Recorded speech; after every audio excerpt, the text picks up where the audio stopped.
మనసుకు బైబిల్ గ్రంథంలో చాలా ప్రాధాన్యత ఉంది. మనసు, హృదయం రెండింటిని మనం ఇంటర్చేంజబుల్గా వాడుకోవచ్చు. ఎందుకంటే మనసులో ఏం ఆలోచిస్తామో హృదయంలో కూడా అదే ఉన్నట్టు. దేవుడు కూడా ఈ లోకంలో మనల్ని అడిగింది ప్రాముఖ్యంగా ఏంటంటే, నా కుమారుడా నీ హృదయమును నాకు ఇమ్ము. నా హృదయం దేవునికి ఇవ్వకుండా నేను ఎన్ని కానుకలు ఇచ్చినా, ఎన్ని అర్పణలు అర్పించుకున్నా, దేవుని కొరకు ఎంత పని చేసినా ఆయన ఇష్టపడడండి. ఆయన సంతోషపడడు, ఆయన తృప్తి పడడు కూడా. ముందు నీ హృదయం నాకు కావాలి. Give me your heart first. నీ హృదయం నాకు ఇవ్వు, నీ హృదయంలో నాకు స్థానం ఇవ్వు, నీ జీవితంలో నన్ను ప్రథమ వ్యక్తిగా పెట్టు. ఆ తర్వాత నువ్వేమి ఇచ్చినా నేను సంతోషపడతాను. కానీ నీ హృదయాన్ని నాకు ఇవ్వకుండా నీ హృదయంలో అపవాదికి చోటిచ్చి ఒక 1000 రూపాయలు నేను కానుకేసేస్తే దేవుడు సంతోషపడిపోతాడులే, లేకపోతే దేవుని కొరకు చిన్న పని చేసేస్తే దేవుడు ఆనందపడిపోతాడులే, రోజుకి 5 నిమిషాలు ప్రార్థన చేస్తే దేవుడు సంతోషపడతాడు అనుకున్నామంటే మాత్రం అది సరైన అభిప్రాయము కాదు. మనసు, దేవుడు అడుగుతుంది ఏంటంటే, నీ మనసులో ప్రధానమైన స్థానము నాకు. దేవుని మన మనసులో ప్రభువుగా, దేవుడిగా ప్రతిష్ఠించడం అంటే ఏంటి? What does it mean to have God in the first place?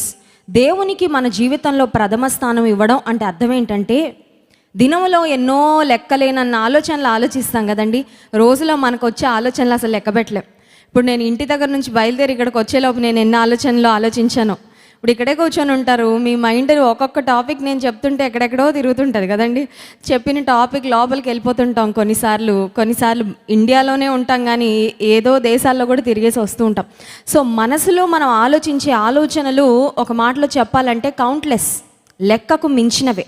మరి మన మనసులో దేవుని కలిగి ఉండడం అంటే అర్థం ఏంటంటే, నీవు ఎన్ని ఆలోచనలు ఆలోచించినా పర్వాలేదు, దేవుడు దానికి ఏం లిమిట్ పెట్టలేదు. నువ్వు ఇన్ని ఆలోచనలే ఆలోచించాలని, ఎన్నైనా ఆలోచించవచ్చు.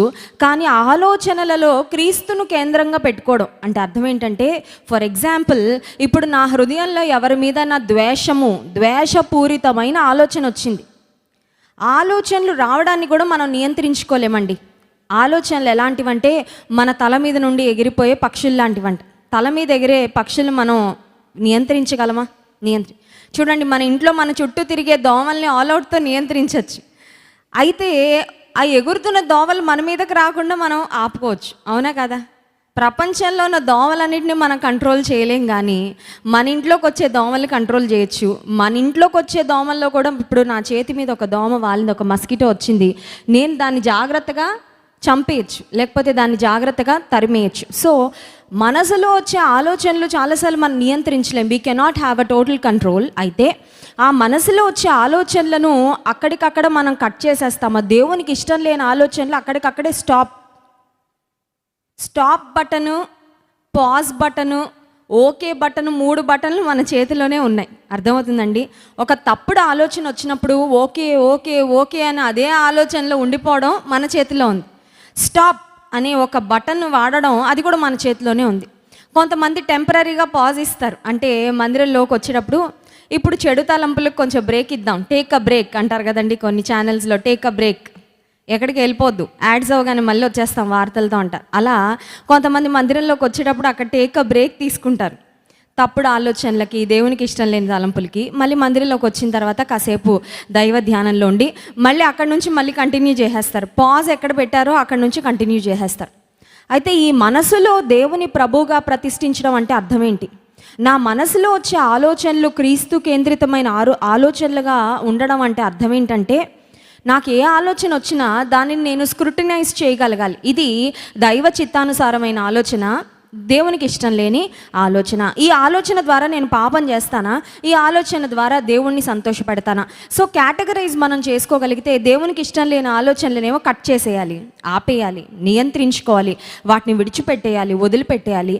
దేవునికి ఇష్టమైన ఆలోచనలేమో ఇంకెక్కువ ఆలోచించాలంట. అందుకే దేవుని వాక్యమును దివారాత్రములు ధ్యానించువాడు ధన్యుడు. వాక్యాన్ని గురించి ఒక ఆలోచన వస్తే ఆ ఆలోచనలో కాసేపు ఉన్న ఇబ్బంది లేదు. ఆ వాక్యాన్ని ఇంకా లోతుగా దావీదు అలా చేశాడంట. కష్టం వచ్చినప్పుడు, ఇప్పుడు నాకు కష్టం వచ్చింది, నేనేం చేయాలి అని దావీదు జీవితంలో మీరు ఎప్పుడో విన్న వాక్యాలు ఉంటాయి. 120 రోజుల్లోనో 150 రోజుల్లోనో, లేకపోతే ఉదయకాల సమయంలో వినే వర్తమానాలు, ఇలా ఉపవాస ప్రార్థనలో వినే వర్తమానాలు పరిశుద్ధాత్మ దేవుడు మన మనసు జ్ఞాపకం చేస్తాడు. నీలాంటి సమస్య పేతురు భక్తునికి వచ్చింది, పౌలు భక్తునికి వచ్చింది, దానియేలుకు వచ్చింది, దావీదుకు వచ్చింది అని దేవుడు జ్ఞాపకం చేసినప్పుడు అవును కదా నిజమే వారేం చేశారు అని ఆలోచించుకొని ఆ వాక్యాన్ని పరిశుద్ధాత్మ దేవుడు మన జ్ఞాపకం చేసినప్పుడు ఇప్పుడు నా పరిస్థితిలో నేనేం చేయాలి, నేనెలా ఈ సమస్యను దేవుని సహాయంతో అధిగమించాలని వాక్యాన్ని ధ్యానం చేయడం అంటే అర్థం ఏంటంటే వాక్యాన్ని మనం ఉన్న స్థితిగతులకు అన్వయించుకొని దేవుని వాక్యాన్ని ఇప్పుడు నేనున్న కాలంలో నేనున్న ప్రస్తుత పరిస్థితుల్లో నేనున్న సమస్యలకు ఎలా అన్వయించుకోగలను అని ఆలోచించగలిగితే అది ఏమవుతుందంటే విశ్వాస ప్రయాణం అవుతుంది మన జీవితం. హల్లెలూయా. విశ్వాసపు నడక అవుతుంది, వాక్ ఆఫ్ ఫెయిత్.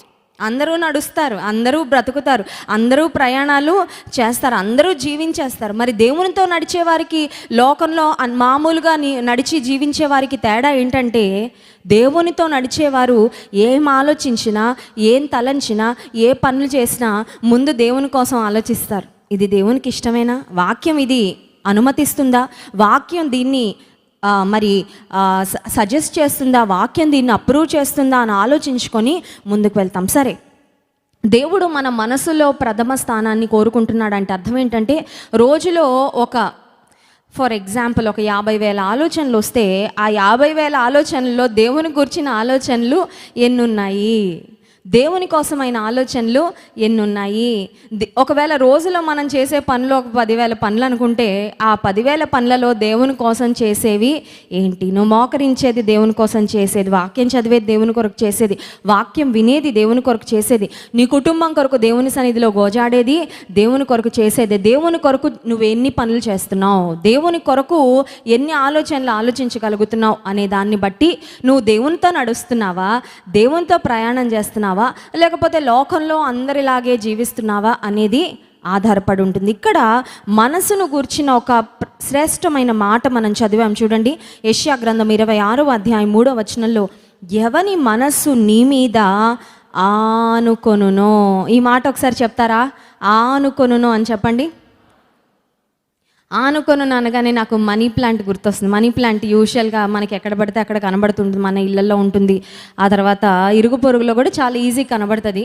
కొన్నిసార్లు ద్రాక్ష చెట్లు కూడా మనం గమనిస్తే తీగలు అన్నమాట, క్రీపర్స్ అంటారు వాటిని. అవి మొక్కలలో క్రీపర్స్ అన్నమాట. క్రీపర్స్ అంటే అర్థం ఏంటంటే అవి ఒక సపోర్ట్ తీసుకొని పైకి వెళ్తాయి. ఇప్పుడు ఫర్ ఎగ్జాంపుల్ ఒక మనీ ప్లాంట్ని కానీ లేకపోతే ఒక గ్రేప్ ట్రీని కానీ ప్లాంట్ని కానీ మనం నాటిన తర్వాత దానికి సపోర్ట్ ఇవ్వకపోతే ఇలా పెరుగుతుంది కానీ అలా పెరగదు, అవునా కదా? దానికి ఒక సపోర్ట్ ఇవ్వగలిగితే అది ఎంత ఎత్తుకైనా వెళ్తుంది. చక్కగా ఒక పాదు దానికి వేసి ఒక సపోర్ట్ ఇచ్చి దానికి చక్కగా కావలసిన అనుకూలమైన పరిస్థితులు అన్నీ పెడితే ఒక ద్రాక్ష చెట్టు అయితే మంచి ఫలాలు కూడా ఫలిస్తుంది. ఇప్పుడు వాక్యం చెప్తుంది మనం కూడా ఆనుకోవాలంట. ఎవరి మీద మనం ఆనుకోవాలి, ఎవరి సపోర్ట్ మనం తీసుకోవాలంటే దేవుని మీద ఆనుకోవాలి. కొన్నిసార్లు మన జీవితంలో ఏమనిపిస్తుంది అంటే ఇప్పుడు నాకు ఎవరైనా సపోర్ట్ లేకపోతే నేను అవుట్ అనిపిస్తుంది. ఇప్పుడు నాకు I need someone to support me. నేనున్న ఈ పరిస్థితుల్లో, నేనున్న ఈ సమస్యలో నాకు సహకరించేవారు, నన్ను ధైర్యపరిచేవారు, నాకు నెమ్మదినిచ్చేవారు నాకు ఎవరో ఒకరు కావాలి. I want someone to lean on. కొన్నిసార్లు మనం బాగా ఇష్టపడే స్నేహితులు లేకపోతే మనం అన్నీ పంచుకునే స్నేహితులు మనకు అందుబాటులో లేకపోవచ్చు, లేకపోతే ఏదో కారణం చేత వారు దూరం అవ్వచ్చు, లేకపోతే నీవున్న సమస్యను ఎవరికైనా ఎక్స్ప్లెయిన్ చేసినా వాళ్ళు నేను అర్థం చేసుకోవాల్సిన పోయి అపార్థం చేసుకోవచ్చు. అలాంటప్పుడు అనిపిస్తుంది నాకు ఏ ఆధారము లేదు, నాకు ఆనుకోవడానికి ఎవరైనా ఉంటే బాగుండు అనిపిస్తుంది, కానీ నాకు ఆనుకోవడానికి ఎవరు లేరు. దేవుని వాక్యం చెప్తుంది నువ్వు అన్ని పరిస్థితులలో దేవుని మీద ఆనుకోవాలి. లోకం మీద ఆనుకోవడం మానుకొని దేవుని మీద ఆనుకోవాలి. దేవుని మీద ఆనుకుంటే ఏం జరుగుతుంది? దేవుని మీద ఆనుకోవడం చాలా very very practical solution from God's word. దేవుని వాక్యంలో ఇవ్వబడిన అతి శ్రేష్టమైన వాగ్దానాలలో ఇదొకటైతే సమస్యలు వచ్చినప్పుడు దేవుని మీద ఆనుకోవడం చాలా కష్టం అండి. ఎందుకంటే మన మనసు అంటది నీ కష్టం ఇలా ఉంటే దేవుడు ఎక్కడో ఉన్నాడు పరలోకంలో, ఓకే నువ్వు ప్రార్థన చేస్తే దేవుడు వింటాడు, కానీ దేవుడు ఇప్పుడు నిజంగా నీకు సహాయం చేయగలడా? నీ కంటికి కనబడే ఎవరినైనా చూసుకోను ఆధారం చేసుకో, కంటికి కనబడని దేవుడి మీద ఆధారపడడం కంటే కంటికి కనబడే ఒక వస్తువు మీద, ఒక మనిషి మీద, ఒక డబ్బు మీద, ఒక ఆస్తి మీద మనం ఆధారపడాలని ఇష్టపడుతూ ఉంటాం. ఎందుకంటే ఇది మానవ స్వభావం. We want to see something tangible. నేను చేత్తో ముట్టుకోగలిగిన, నా కంటికి కనబడగలిగిన ఏదైనా నాకు ఉంటే వాటి మీద, లేకపోతే ఆ మనుషుల మీద నేను ఆధారపడితే నాకు చాలా రిలాక్స్గా అనిపిస్తుందండి. కంటికి కనబడని దాని మీద నేను ఆధారపడాలంటే నాకు కొంచెం కష్టం. దేవుడు కంటికి కనిపించడు, కానీ ఆయన ఇచ్చే శక్తి, ఆయన ఇచ్చే సహాయం మాత్రం ఖచ్చితంగా అపరిమితమైనది. హల్లెలూయా. అది అనుభవించిన వాళ్ళకే తెలుస్తుంది. అది విన్నవారికి కూడా అర్థం కాదు. నువ్వు ఒక సమస్య వచ్చినప్పుడు, నీ జీవితంలో ఒక ఇబ్బందికరమైన పరిస్థితి వచ్చినప్పుడు, ఇక మనసు చిన్నాభిన్నం అయిపోయి మనసు మనకి ఎన్నెన్నో మాటలు చెప్పేస్తూ ఉంటుంది. ఈ సమస్య నువ్వు దాటలేవులే, ఇంకా నీ జీవితాన్ని అంతం చేసేసుకో, నీ బ్రతుకు ఇంతే, అందరూ నిన్ను అవమానకరంగా మాట్లాడతారు, సమాజంలో నువ్వు తల ఎత్తుకొని తిరగలేవు, ఇలా కొన్ని ఆలోచనలు మన మనసును అన్ని వైపుల నుండి బొంబార్డ్ చేస్తూ ఉంటే, ఆ సమయంలో ఈ మనసును తీసుకెళ్ళి ఒక చెట్టుకు, ఒక క్రీపర్కి ఎలాగైతే ఒక ఆధారం ఇచ్చినప్పుడు అది అలా జాగ్రత్తగా పైకి ఎదుగుతూ వెళ్తుందో, నీ మనసును దేవుని మీద ఆనుకోగలిగితే, నాకు తెలుసయ్యా నా పరిస్థితి హెల్ప్లెస్, నా పరిస్థితి హోప్లెస్, నాకైతే సహాయం చేసేవారు ఎవరు లేరు, నా కంటికి కనబడుతున్న ఎవరు కూడా నాకు సహాయం చేయగలరని నేను అనుకోవడం లేదు, కానీ నీ మీద నేను ఆనుకుంటాను. దేవుని మీద ఆనుకుంటే ఆయన ఏం చేస్తాడు అని ఆలోచిస్తే చూడండి, వానిని నీవు పూర్ణ శాంతి గలవానిగా కాపాడుదువు. You will give him perfect peace. Peace అంటే సమాధానం. ఇక్కడ దేవుని మీద ఆనుకుంటే సమాధానం ఇస్తాడు అనే మాట రాసి ఉంటే సరిపోయేది, కానీ ఇక్కడ పూర్ణ శాంతి అనే మాట ఉంది. అంటే అర్థం ఏంటంటే నీ మనసును కంప్లీట్గా దేవుడు నిమ్మళపరుస్తాడు. హల్లెలూయా. పూర్ణమైన శాంతిని ఇస్తాడు. ఒక మాట చెప్పమంటారా దేవుని బిడ్డలారా? దేవుని దగ్గర ఉండే ఆశీర్వాదాలు ఏవి కూడా ఇన్కంప్లీట్ బ్లెస్సింగ్స్ కాదు. He will never give you an incomplete blessing. Apple అనే ఒక బ్రాండ్ ఉంటుందండి. ప్రపంచంలో ఒక శ్రేష్టమైన, అత్యుత్తమమైన బ్రాండ్స్లో ఒక బెస్ట్ బ్రాండ్ అని చెప్పుకోవచ్చు యాపిల్ కంపెనీ. యాపిల్ కంపెనీకి ఒక వాళ్ళ సింబల్ ఏంటంటే యాపిల్ ఉంటుంది, అది సగం కొరికేసి ఉంటుంది, ఒకవైపు కొరికేసి ఉంటుంది. అది ఎలా ఉంటుందంటే యాడమ్ ఈవు కొరికారు కదా, అలా ఉంటుంది అనమాట. హవ్వ కొరికేసి ఆదాముకి ఇచ్చింది కదా యాపిల్, అలా ఉంటుంది. కొన్నిసార్లు మన జీవితంలో ఎలా ఉంటుందంటే, నాకు ఫుల్ యాపిల్ వద్దులే నాయన, ఎవరో తినేసి ఎవరో కొరికేసి ఒక పక్షి కొట్టేసిన అలాంటి ఆశీర్వాదాలు ఉన్న పర్లేదు తీసేసుకుంటానని మనం అనుకుంటాం కొన్నిసార్లు. Sometimes we like to compromise, sometimes we want to settle for something less than the best. దేవుడేమో నువ్వు అసలు కాంప్రమైజ్ అవ్వకు, నేను ఇస్తాను, నువ్వు నా కోసం నిలబడు, అన్కాంప్రమైజింగ్గా నువ్వు నిలబడు, రాజీ పడకుండా నువ్వు నిలబడు నా కోసం, నీకు నేను అన్ని విధాలుగా పరిపూర్ణమైన ఆశీర్వాదాన్ని ఇస్తానని దేవుడు ఎదురు చూస్తుంటే మనం అనుకుంటాం, చీప్ అయినా పర్వాలేదులే నాయన, దేవా ఒకవేళ నకిలీదైనా పర్వాలేదు, ఏదో ఒకటి ఇచ్చే నాయన, నాకు కావాలి, ఇప్పుడు ఈ చేతుల్లో ఏదో ఒకటి పడిపోవాలి. కొన్నిసార్లు చూడండి, దేవుడు ఆశీర్వాదాలు ఇచ్చే వరకు ఆగే అంత ఓపిక ఉండదు. ఇచ్చే నాయన, ఏదో ఒకటి ఇచ్చే, కుంటిదో, గుడ్డిదో, వెర్రిదో, పిచ్చిదో, ఏదో ఒకటి, నా చేయి మాత్రం ఖాళీగా ఉండకూడదని కొంతమంది తొందరపడిపోతారు. తొందరపడిపోవడం వలన దేవుని శ్రేష్టమైన ఆశీర్వాదాలు కొన్నిసార్లు మనం కోల్పోతాం. దేవుని సమయం కొరకు కనిపెడితే వెయిట్ చేయడం కష్టం, వెయిట్ చేయడం చాలా చాలా కష్టం, కానీ కనిపెడితే పరిపూర్ణమైన బహుమానాన్ని, పరిపూర్ణమైన ఆశీర్వాదాలను ఆయన సమయంలో ఇస్తాను. నా లైఫ్కి నేను పెట్టుకోనయ్యా డెడ్ లైన్, నీకు నీ చేతులకు అప్పగిస్తున్నాను, నువ్వు ఎప్పుడు చేస్తావో చేయి. నాకు తెలుసు నువ్వు ఆలస్యంగా మాత్రం చెయ్యవు. ఒక తండ్రి బిడ్డకు ఏ సమయంలో ఏది అమర్చాలో అది అమర్చాలని ఒక భూలోకపు తల్లిదండ్రులు ఎలా తాపత్రయపడతారో పరలోకపు తండ్రికి తెలియదా అండి?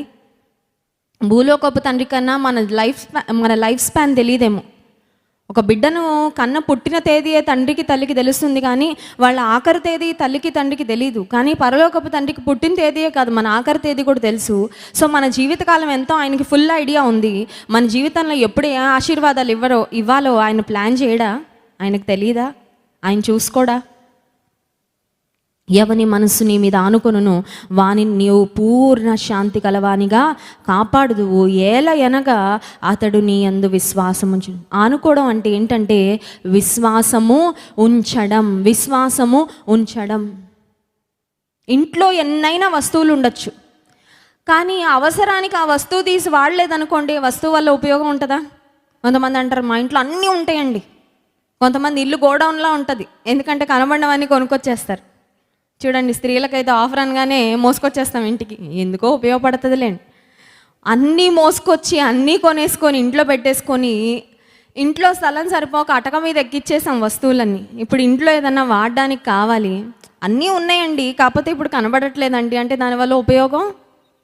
విశ్వాసం ఉంటుందండి, ఎక్కడో ఉంటుందండి హృదయంలో, కానీ దాన్ని వాడడం చేతకాట్లేదండి అంటే నువ్వేమీ పొందుకోలేవు నీ జీవితంలో. You can not receive anything. దేవుని మీద ఆనుకోవడం అంటే అర్థం ఏంటంటే విశ్వాసాన్ని కలిగి ఉండడం కాదు, విశ్వాసాన్ని వాడాలి, తీయాలి, బయటకు తీయాలి. నాలో ఉంది విశ్వాసం, కొన్నిసార్లు అది ఎక్కువ ఉంటుంది, కొన్నిసార్లు తక్కువ ఉంటుంది. ఉపవాస ప్రార్థనకి రాగానే పెరిగిపోద్ది విశ్వాసం, మళ్ళీ 4 రోజులు మందిరానికి రాకపోతే మళ్ళీ కొంచెం తగ్గిపోతూ ఉంటుంది. బాడీలో వాటర్ లెవెల్ కూడా అంతే కదా, రోజు తాగాలంట వాటర్. నిన్న 2 రోజుల క్రితం నేను ఒక బిందెడు నీళ్ళు తాగానండి, లేకపోతే 5-6 లీటర్ల వాటర్ తాగానండి అని ఈరోజు తాగకపోతే కుదరదు. ఏ రోజు ఆహారం ఆ రోజుకి, ఏ రోజు వాటర్ ఆ రోజుకి. విశ్వాసం కూడా అలాంటిదే, కొన్నిసార్లు పెరుగుతూ ఉంటుంది, కొన్నిసార్లు తగ్గుతూ ఉంటుంది. అందుకని తగ్గుతున్న విశ్వాసాన్ని మెయింటైన్ చేసుకోవాలంటే ప్రతిరోజు వాక్యం వినాలి. హల్లెలూయా. ప్రతిరోజు ఎందుకండి లైవ్ కార్యక్రమాలు, ప్రతిరోజు ఎందుకండి వాక్యాన్ని వినిపిస్తుంది, ప్రతిరోజు వినాలి. You need a daily dose of God's word. దేవుని వాక్యం ప్రతిరోజు పడాల డోస్. బాడీకి ఎలా ఆహారం ప్రతిరోజు డోస్ పడాలో ఈ మనసుకి, హృదయానికి దేవుని వాక్యం అనే డోస్ ప్రతిరోజు పడాలి. పడితేనే బలంగా ఉంటాం, పడితేనే స్థిరంగా ఉంటాం. మార్కు సువార్త 4వ అధ్యాయం 38వ వచనంలో దేవుని శిష్యులు ఆయన మీద ఆనుకోలేకపోయిన ఒక అనుభవం అక్కడ రాయబడి ఉంది. చూడండి, మార్కు సువార్త 4వ అధ్యాయము 38వ వచనం నుండి. ఆయన దోణి అమరమున తలగడ మీద తలవాల్చుకొని నిద్రించుచుండెను. వారు ఆయనను లేపి, బోధకుడా, మేము నశించిపోచున్నాము, నీకు చింత లేదా అని ఆయనతో అనిరి.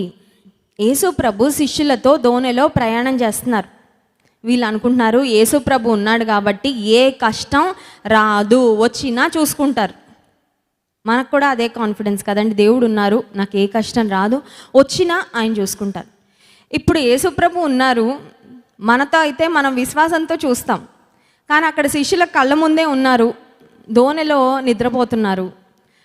అక్కడ తుఫాన్ వస్తుంది, గాలి వస్తుంది, ఆయన లేవట్లేదు. ఎందుకు లేవట్లేదంటే వాళ్ళ విశ్వాసాన్ని పరీక్షిద్దామని దేవుడు కాసేపు అలా సైలెంట్గా నిద్రపోతుంది.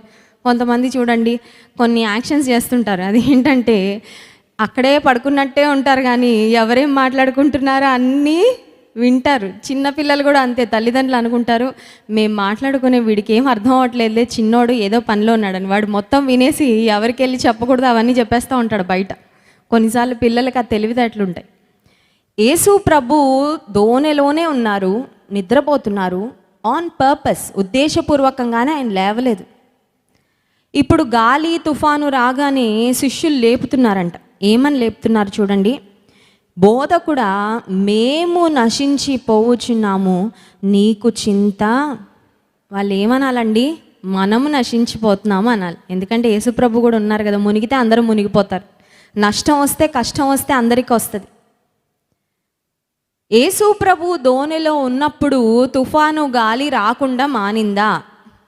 మానలేదా? మానలేదు. నా జీవితం అనే దోణిలో యేసుప్రభు ఉన్నాడు, నాకు తెలుసు. మీ జీవితం అనే దోణిలో యేసుప్రభు ఉన్నాడు, మీకు తెలుసు. తుఫానులు వస్తాయా రావా? వస్తాయి. ఈ లోకంలో బ్రతుకుతున్నాం కాబట్టి గాలి తుఫాను లాంటి పరిస్థితులు, సమస్యలు మన దోణి మీదకి వస్తాయి. ఇక్కడ యేసు ప్రభు ఎలా కనబడిందంటే శిష్యులకి మౌనంగా ఉన్నాడేంటి? ఆయన చేతిలో శక్తి ఉంది, ఆయన మాటలో శక్తి ఉంది, ఆయన చూపులో శక్తి ఉంది, ఆయన వస్త్రపు చెంగులో కూడా శక్తి ఉంది. ఎందుకు మౌనంగా ఉన్నాడు బోధకుడు?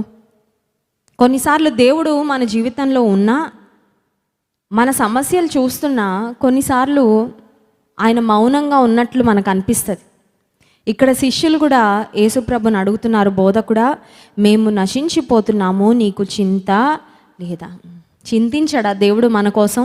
ఆయన మిమ్మును గూర్చి చింతించుచున్నాడు గనుక మీ చింత యావత్తు ఆయన మీద వేయిడి. ప్రియమైన తల్లి, నీ కొడుకు కోసం నువ్వెంత ఏడుస్తున్నావో, నువ్వెంత చింతిస్తున్నావో అంతకంటే ఎక్కువ దేవుడు చింతిస్తున్నాడు. ఆ విషయం గుర్తించు.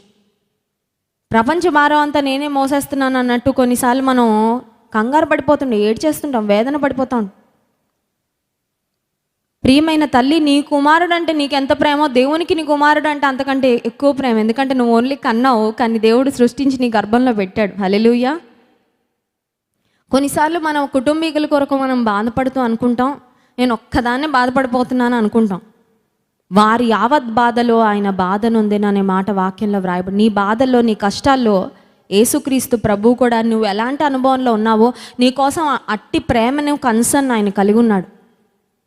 వీరు అంటున్నారు, నీకు చింత లేదా అని అంటే 39వ వచనం, అందుకు ఆయన లేచి గాలిని గద్దించి నిశ్శబ్దమై ఊరకుండుమని సముద్రముతో చెప్పగా గాలి అణగి మిక్కిలి నిమ్మలమాయను. లేచి గద్దించి, సింపుల్ యాజ్ ఇట్ ఇస్, లేచాడు, మాట పలికాడు, అంతే. దేవుడు ఒక్క చిటికలో నీ సమస్యను మటుమాయం చేయగలడు. నమ్మితే హల్లెలూయా చెప్దాం. Hallelujah. If you can believe it, ఇలా చేస్తాడండి. అలా అనడానికి బహుశా కొంచెం టైం తీసుకుంటాడేమో కొన్నిసార్లు, ఆన్ పర్పస్. దాని వెనకాల కూడా ఆయన ప్రేమ ఉంటుంది, ఉద్దేశపూర్వకంగానే చేస్తాడు. కానీ ఆయన సమస్యను పరిష్కరించాడంటే దానికి ఒక్క క్షణము చాలు. In the blink of an eye ఆయన గద్దించగానే సముద్రము, గాలి అణగి మిక్కిలి నిమ్మలమైనప్పుడు వారిని అడుగుతున్న ప్రశ్న 40వ వచనం, అప్పుడు ఆయన, మీరెందుకు భయపడుచున్నారు, మీరింకనూ నమ్మిక లేక ఉన్నారా అని వారితో చెప్పెను. యేసు ప్రభు వారిలో ఏం నోటీస్ చేశాడంటే వారిలో విశ్వాసం లేదని నోటీస్ చేశాడు. ఎందుకంటే విశ్వాసం లేనప్పుడే భయం వస్తుంది. కొన్నిసార్లు మనం భయం చేతిలో ఇలా బంధించబడిన ఒక జైల్లో ఎలా అయితే ఖైదీలు ఉంటారో, కొన్నిసార్లు భయం గుప్పిట్లోకి వెళ్ళిపోతామండి మనం. అవునా కాదా? ఎప్పుడైనా వెళ్ళారా మీరు? నేను వెళ్ళాను. మీరు వెళ్ళారా? అబ్బో, ఇక్కడ చాలా పెద్ద, మీకు అందరికీ సన్మానం చేయాలి. వెళ్ళారా? భయం గుప్పిట్లోకి ఎప్పుడైనా వెళ్ళారా? ఇంకా కొంతమంది నేను చాలా పెద్ద ధైర్యవంతులం అన్నట్టున్నాను. మనకు తెలుసు కదండి, ఈ రోజుల్లో ఒక పక్కనోడు హచ్ అనగానే భయం వేసేస్తూ ఉంటుంది. అమ్మో, కరోనా ఏమో, డెల్టా ఏమో, నాకు వచ్చేస్తుందేమో, అయిపోయింది, ఎక్కడికో వెళ్ళిపోద్ది మైండ్ కదండి. కొంచెం జ్వరం రాగానే కొంతమంది అప్పగింతలు మొదలు పెట్టేస్తారు. అయిపోతుంది నా బ్రతికి, ఇంకా అదండి ఇదండి, భార్య దగ్గరికి వెళ్ళిపోయి నన్ను క్షమించమ్మా, ఈ జీవితానికి నేను, అక్కడ ఏం అయి ఉండదు. సమస్య ప్రారంభం అవగానే వీళ్ళ భయం తారాస్థాయికి వెళ్ళిపోద్ది. అంటే అక్కడ ఏం లేదంటే విశ్వాసము లేదు. యేసుక్రీస్తు ప్రభువు అంటున్న మాట ఏంటంటే, ఎందుకు భయపడుతున్నారు, నేను ఉన్నాను కదా ఇక్కడ, నేను ఉంటే కూడా భయమా మీకు? కొన్నిసార్లు దేవుడు మనల్ని చూసి కూడా అంతే అనుకుంటు, నీతో ఉన్నాను, నీలో ఉన్నాను, నీ ముందున్నా, నీ వెనకాల ఉన్నా, నీ కుడి ప్రక్కన ఉన్నా, ఎడం ప్రక్కన ఉన్నాను, కన్ను కూడా రెప్ప వాల్చకుండా చూసుకుంటున్నాను, ఇంకేం కావాలి, అయినా భయపడతావా? అర్థమవుతుందండి మీకు? ఇంత దగ్గరగా ఉండే, కంటి పాపలా కాపాడే ప్రభు పక్కనే ఉన్నా, but still sometimes we are afraid, అయినా భయపడుతుంటాం. అప్పుడు దేవుడు అడిగే ప్రశ్న, శిష్యులను అడిగిన ప్రశ్నే మనల్ని అడుగుతాడు, మీరు ఇంకా భయపడుతున్నారా, నమ్మిక లేక ఉన్నారా అని వారితో చెప్పాను. ఈ ఉపవాస ప్రార్థనకు వచ్చిన మీరు, మీ మనసులో ఏ భారాలు ఉన్నాయో, ఏ భయాలు ఉన్నాయో నాకు తెలీదు. కొన్నిసార్లు భయాలు ఇలా తీసి పక్కన పడేస్తుంటే మళ్ళీ వచ్చేస్తుంటాయి భయాలు. కొంతమందికి డైలీ వస్తుంటాయి భయాలు, ప్రతిరోజు పొద్దున్న లేవగానే స్టార్ట్ అవుతాయి భయాలు. Yes are no? నిద్రపోయినంతసేపే భయం నుండి విముక్తి, అలా లేవగానే బిగిన్ అవుతాయి భయాలు. మళ్ళీ రోజంతా భయం భయం భయం భయం, ఆలోచన, ఈ ఆలోచన, అదేమైపోద్ది, ఇదేమైపోతుందో, బిడ్డ కుటుంబం ఏమవుతుందో, పిల్ల వివాహం ఏమవుతుందో, కొడుకు ఉద్యోగం ఏమవుతుందో, ఆ తర్వాత కూతురు ప్రెగ్నెన్సీ ఏమవుతుందో. You fear, you are scared of so many things. చాలా విషయాల గురించి భయపడుతూ ఉంటారు. దేవుడు అంటున్నాడు, నీ మనసును నా మీద ఆంచు, ఐ యామ్ యువర్ సపోర్ట్, నేను ఇస్తా, సపోర్ట్ ఇస్తా. నీ మనసును నా మీద ఆంచి చూడు, నేను ఇచ్చే సమాధానం మామూలుగా it will be perfect peace, పరిపూర్ణమైన సమాధానం. ఎలా ఉంటుందంటే చూడండి, నిమ్మకు నీరెత్తినట్టు అని ఒక మాట వాడుతుంది. నిమ్మకు నీరెత్తినట్టు అంటే వాళ్ళకి ఏమవుతున్నా ఇంకేం ఉండదు అన్నమాట sensation. You can be so confident, ఏమైనా పర్వాలేదు, ఉన్నాడుగా నా దేవుడు నా పక్షంగా ఉన్నాడు, నాతో ఉన్నాడు, నా దోనెలో ఉన్నాడు. యేసు ప్రభువు ఈ మధ్యాహ్న కాల సమయంలో మన మనసును ఒకవేళ పరీక్షిస్తే మన మనసులో ఉన్న భయం శాతం ఎంత? How much percentage of fear? ఇంకా విశ్వాసం శాతం ఎంత వస్తుంది బయటికి? రిపోర్ట్లు వస్తే, రిపోర్ట్ ఉంటే ఎంత బాగుండు కదండి.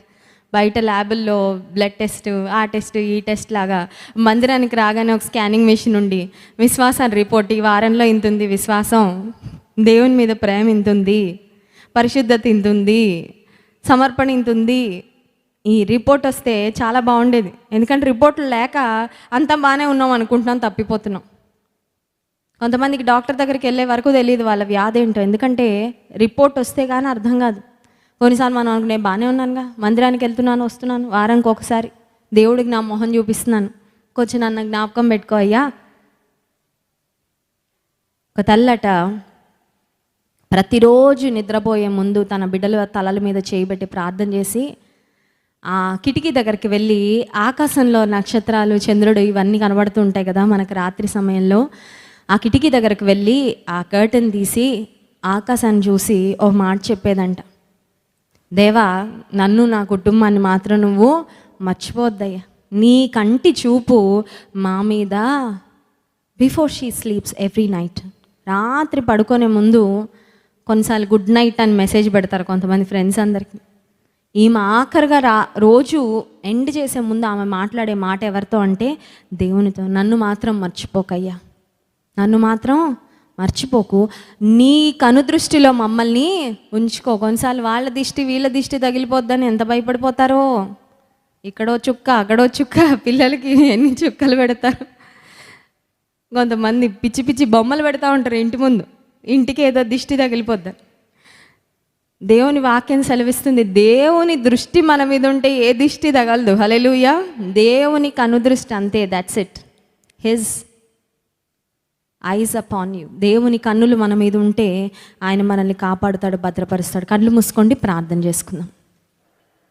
పరిశుద్ధ ప్రేమ కలిగిన తండ్రి, నీకు స్తోత్రాలు. ఈ ఉదయకాల సమయంలో నీ వాక్యం ద్వారా మీరు మాతో మాట్లాడినందుకు వందనాలయ్యా. మా జీవితంలో నీవున్నా అలలు, తుఫానులు మా జీవిత నావపైకి వస్తాయని జ్ఞాపకం చేశావు ప్రభా. అయితే నీ మీద మేము ఆనుకొనుట ద్వారా, నీ మీద మేము ఆధారపడుట ద్వారా, నీ యందు విశ్వాసం ఉంచుట ద్వారా పూర్ణ శాంతిని పొందుకుంటామని వాగ్దానం చేస్తున్నందుకు వందనాలు. ఏ ఆరోగ్య సమస్యల కొరకు, ఏ ఆర్థిక సమస్యల కొరకు, ఏ కుటుంబ సమస్యల కొరకు, ఏ వ్యాపార సమస్యల కొరకు, ఏ మానసిక సమస్యల కొరకు కృంగిపోతున్నామో, భయపడుతున్నామో వాటన్నిటినీ చేతిలో పెడుతున్నామయ్యా. నీ మీద ఆనుకుంటున్నాం ప్రభా. నీవే మాకు కావలసిన నెమ్మదిని, ధైర్యమును, శాంతిని నా శాంతి మీకు అనుగ్రహించుచున్నాను, లోకమిచ్చినట్లుగా కాదని వాగ్దానం చేసావు ప్రభా. మీ హృదయములు కలవరపడని ఇక్కడని సెలవిచ్చు. మేము కలవరంతో, చింతతో, భయాలతో బ్రతకడం నీకు ఇష్టం లేదయ్యా. పరిపూర్ణమైన శాంతిని మీ నుండి పొందుకొని ఈ లోకంలో నీ కొరకు మేము బ్రతకడానికి నీ కృప దయచేయమని నిన్ను స్తుతించి ఆరాధిస్తూ ఉండగా ఆత్మతో, సత్యముతో నిన్ను ఆరాధించినట్లుగా ఆరాధన ఆత్మతో మమ్మల్ని నింపండి. యేసు నామమున ప్రార్థిస్తున్నాం తండ్రి, ఆమేన్.